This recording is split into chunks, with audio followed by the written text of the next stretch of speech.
형제자 여러분 안녕하세요. 오늘은 4월 20일 금요일 무자격자에게도 베푸시는 은혜라는 제목으로 출애굽기 17장 1절부터 7절까지를 묵상하겠습니다. 1절 이스라엘 자손의 온 회중이 여호와의 명령대로 신 광야에서 떠나 그 노정대로 행하여 르비딤의 장막을 쳤으나 백성이 마실 물이 없는지라. 자, 첫 번째 우리가 봐야 될 포인트는 이스라엘 온 회중이 하나님의 말씀대로 명령대로 신 광야를 떠나 새로운 장소로 옮겼다는 것입니다. 이스라엘 백성들은 지금 하나님의 명령대로 순종하는 백성입니다. 동일합니다. 하나님께서 우리에게 매일매일 묵상을 통해서 말씀을 주십니다. 여러분, 말씀을 듣고 어떻게 하고 계십니까? 말씀을 듣고 그냥 깨닫고 그렇구나, 참 좋구나, 은혜롭구나 라고 생각하면 소용이 없습니다. 말씀을 듣고 순종하고 있느냐는 거예요. 여러분, 순종하기 위해서 말씀을 듣고 있냐는 것이죠. 이스라엘 백성들이 신광야에서 너무 좋았잖아요. 왜 좋았죠? 만나가 내려졌습니다. 매일매일 만나가 부어졌어요. 저녁에는 메추라기가 내려왔습니다. 너무 좋았습니다. 그렇기 때문에 그것을 떠나고 싶지 않았어요. 왜냐하면 그 만나가 계속 공급되는데 혹시 새로운 지역에 가면 혹시 안 주시지 않을까라는 노파심 같은 것도 있었을 거라고 생각해, 인간이니까.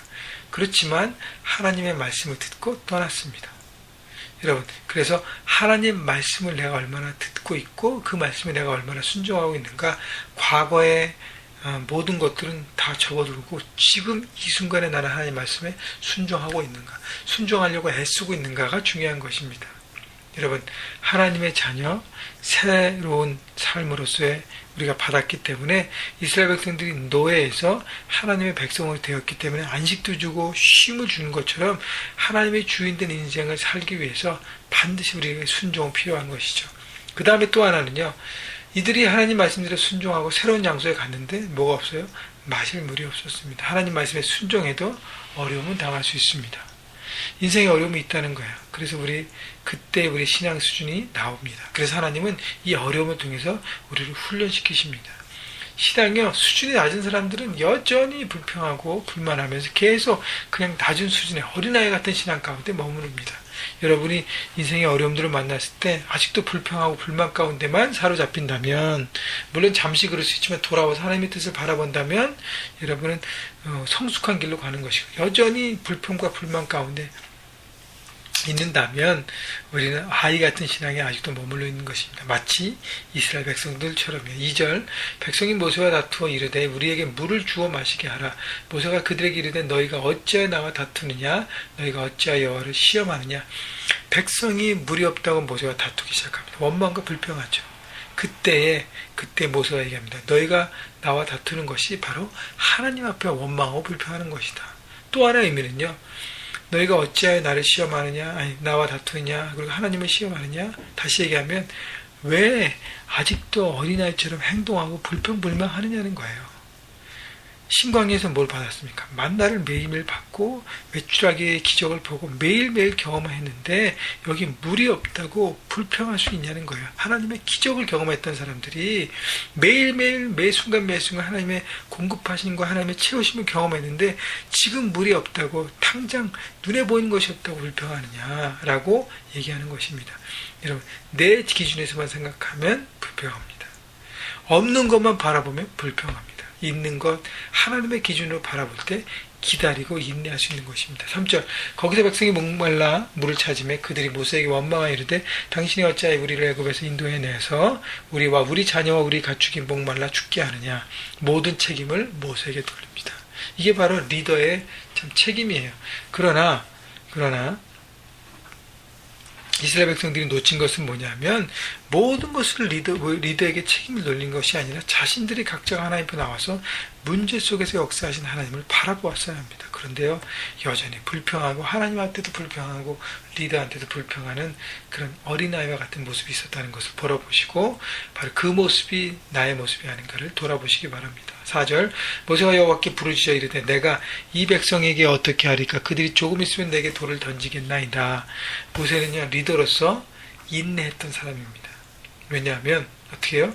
불평하는 백성에게 반응하지 않았어요. 맞서지 않았습니다. 야, 너희가 이렇게 하나님의 홍해를 가르치게 하고 만나 주셨는데 이것밖에 안 돼? 그래서 막 야단치고 혼내지 않았습니다. 이스라엘 백성이 수준을 알기 때문에 하나님 앞에서만 나와서 그 문제를 해결하려고 했습니다. 이것이 바로 모세의 성숙함이에요.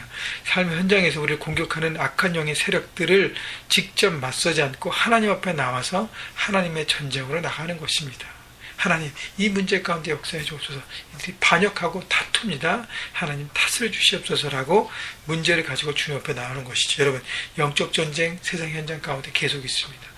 그 문제에 대립하지 마시고요. 하나님께 기도하고 하나님께서 역사하시도록 돌파하고 나가십시오. 그것이 바로 리더로서 성숙한 사람으로서의 모습인 것입니다. 5절 여호와께서 모세에게 이르시되 백성 앞을 지나서 이스라엘 장로들을 데리고 나일강을 치던 네 지팡이를 손에 잡고 가라. 6절 내가 호레산에서 그 반석이 거기서 내 앞에 서리니 너는 그 반석을 치라.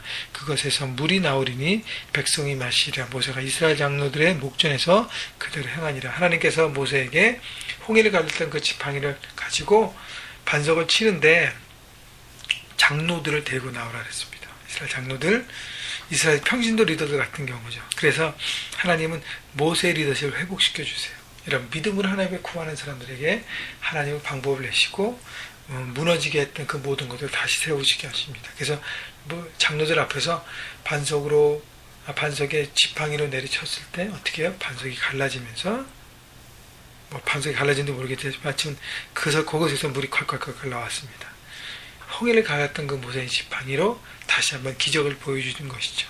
하나님은요, 믿고 순종하는 사람들을 결코 버리지 않으시고 결코 낮게 천하게 내어두지 않습니다. 하나님은 분명히 세우시고 불신자들에게 또 모든 사람들에게 우뚝 서는 그런 리더십과 카리스마를 주시는 것입니다. 그래서요, 여러분, 하나님 앞에 기도하고 바라보는 사람이 바로 그 은혜를 받는 것이고, 또 하나는 하나님은 아직은 이스라엘 백성들이 수준이 낮기 때문에 그들의 불평을 받아주시고 은혜를 부어주세요. 계속적으로 기다리시고 바라보십니다. 여러분, 하나님의 기다림은요, 끝은 반드시 있습니다. 왜냐하면 심판이 있기 때문에. 그렇지만 기다리실 때 빨리 돌아오셔서 하나님을 바라보시는 그 은혜를 누리시는 여러분 모두가 되기를 바랍니다. 7절 그가 그곳의 이름을 마사 또는 무리바라 불렀으니 이는 이스라엘 자손이 다퉜으며 또는 그들이 여호와를 시험하여 이르기를 여호와께서 우리 중에 계신가 안 계신가 하였습니다. 하나님에 대한 존재를 계속 의심하고 불평했던 그 자리를 하나님은 그곳을 마사, 무리바, 하나님과 다투었다라는 표현으로 시험과 다툼의 표현으로 장소를 붙입니다. 여러분, 이 모든 것들의 좋은 기억만이 아니라 안 좋은 기억도 실패도 기록했던 것은 그것을 통해서 다시 한번 돌아보고 전진하기 위해서이라는 것입니다. 여러분, 혹시 하나님의 말씀을 읽고 실패할 수 있습니다. 연약해서. 그렇지만 그것을 교훈 삼아서 다시 한번 일어나서 하나님의 뜻 가운데 나아가십시오. 여전히 우리를 위해서 기다리시고 우리에게 은혜를 베푸시는 하나님의 큰 마음을 아시고 여러분 바라보시고 낮은 수준에 있지 마시고 시험을 통과하셔서 믿음으로 달려가셔서 신앙이 업그레이드 되고 성숙함으로 그래서 하나님 마음에 합당하게 기쁨으로 서가는 여러분 모두가 되시기를 주님의 이름으로 축원합니다.